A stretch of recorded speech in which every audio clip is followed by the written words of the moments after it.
नमस्कार, मैं हूं फैज आलम फैजी और आप देख रहे हैं TV6 न्यूज़ नेटवर्क।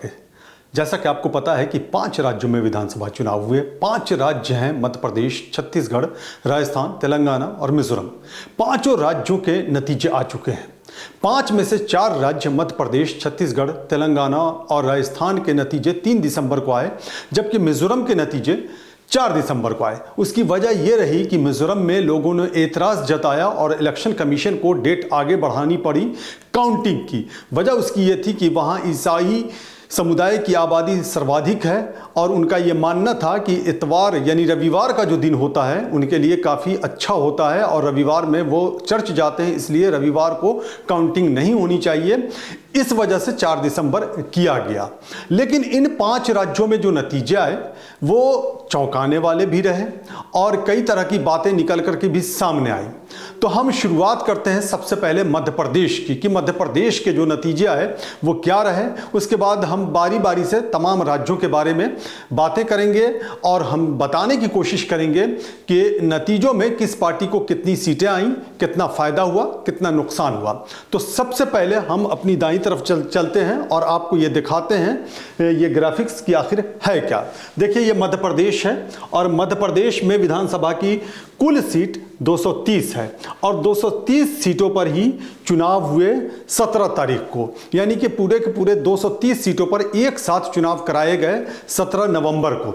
इन 230 सीटों में सर्वाधिक सीटें भारतीय जनता पार्टी के खाते में आई और आप ये देख सकते हैं भारतीय जनता पार्टी का ये ग्राफ है और 163 सीटें भारतीय जनता पार्टी को मिलती नजर आई मध्य प्रदेश में, यानी कि 163 सीटों पर भारतीय जनता पार्टी ने जीत का पताका लहराया और कांग्रेस इससे पिछड़ गई।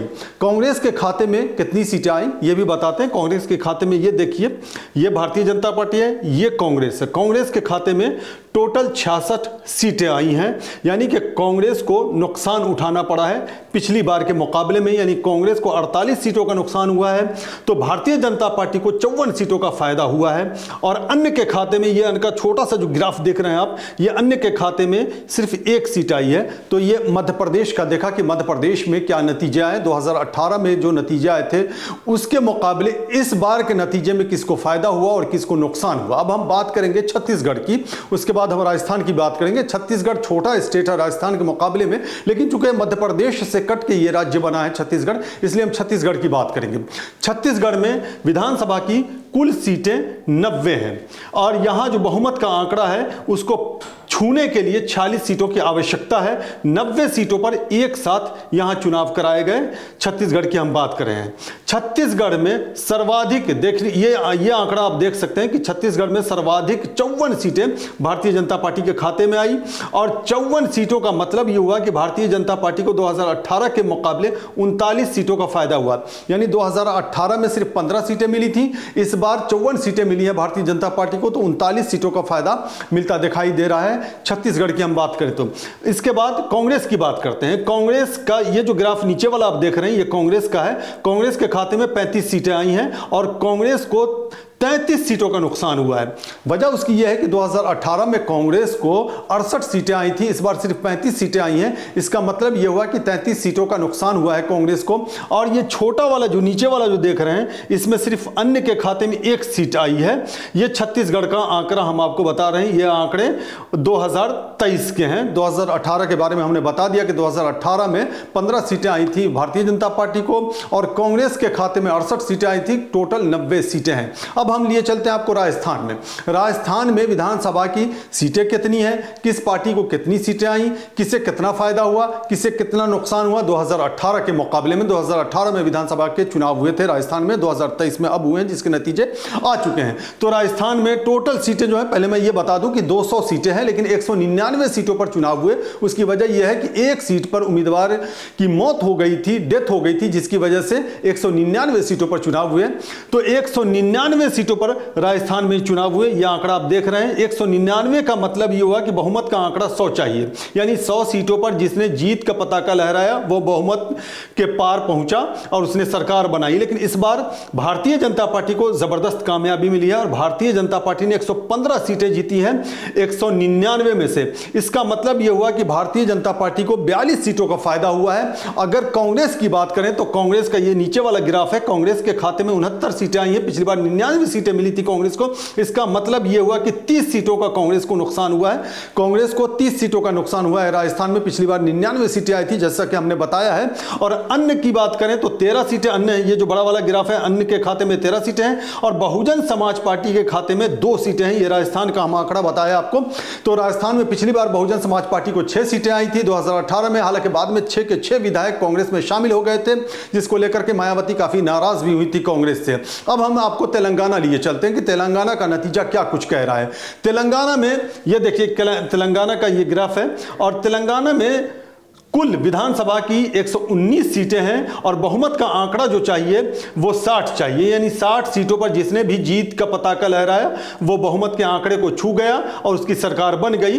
तो ये काम किया है इस बार कांग्रेस ने जबरदस्त प्रदर्शन किया है तेलंगाना में और बिल्कुल नया राज्य है तेलंगाना। पिछले 10 साल से वहां बीआरएस, जो पहले टीआरएस हुआ करती थी अब बीआरएस है, उसकी सरकार थी और बीआरएस को इस बार कांग्रेस ने शिकस्त दी है।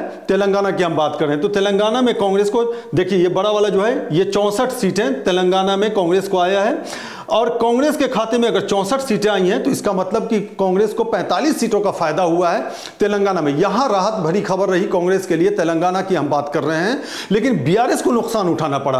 बीआरएस के खाते में सिर्फ 39 सीटें आई, मतलब 49 सीटों का नुकसान हुआ। ये देखिए नीचे, ऊपर कांग्रेस नीचे बीआरएस को 49 सीटों का नुकसान हुआ। 2018 में 88 सीटें बीआरएस को मिली थी, इसका मतलब इस बार 49 सीटों का नुकसान हुआ है।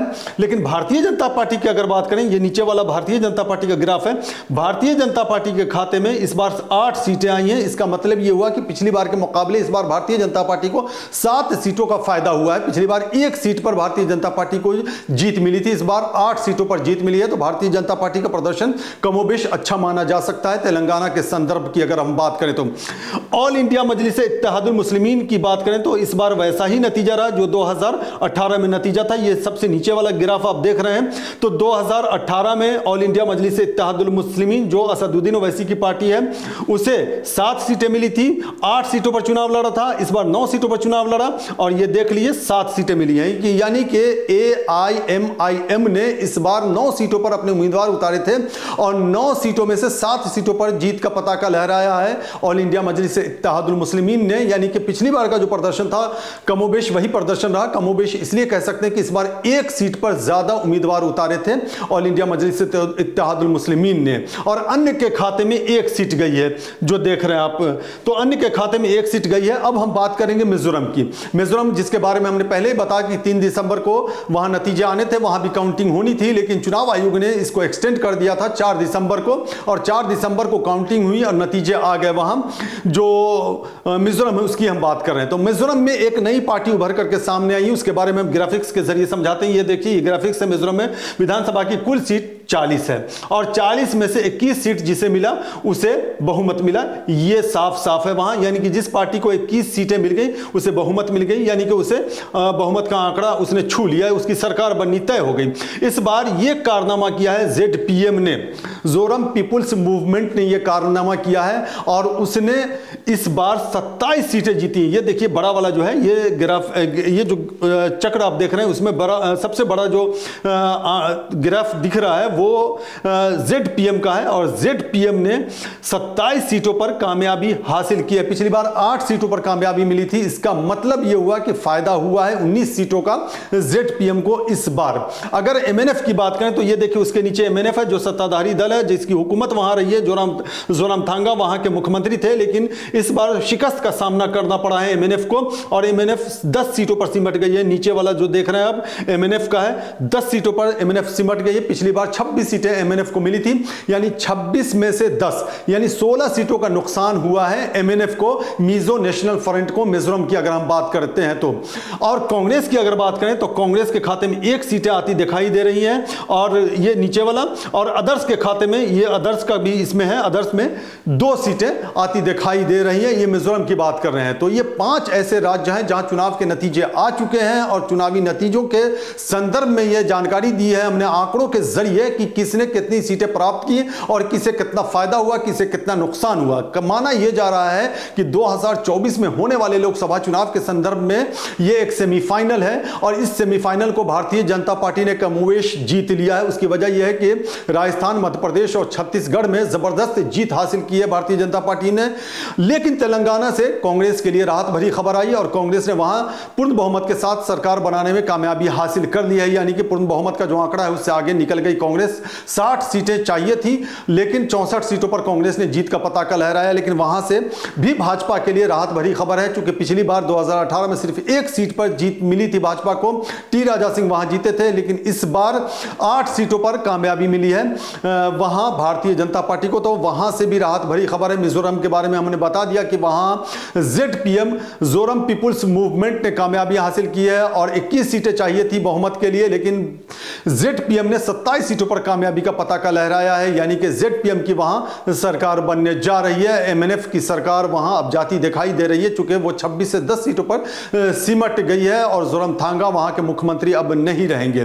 तो ये कुल आंकड़े हमने समझाए हैं और इस संदर्भ में हम आगे भी आपसे बात करते रहेंगे, आपको बताते रहेंगे कि क्या कुछ भविष्य की राजनीति इसके आधार पर निर्धारित करने की कोशिश की जाएगी राजनीतिक पार्टियों की तरफ से और क्या कुछ निकल करके सामने आएगा। और जनता जनार्दन, जिसके बारे में यह कहा जाता है कि जनता ही सर्वोपरि है, जनता जिसे चाहे उसके सिर ताज सजा दे और जिसे चाहे उसे हुकूमत में बैठाल दे, तो जनता क्या सोचेगी, जनता क्या देखेगी और क्या क्या मुद्दे निकल करके आएंगे। क्योंकि अब तमाम राजनीतिक पार्टियों का जो फोकस है वो 2024 लोकसभा चुनाव में जाता दिखाई देगा और हमारा भी फोकस वहां जरूर जाएगा और हम यहीं पे आपसे इजाजत भी चाहेंगे।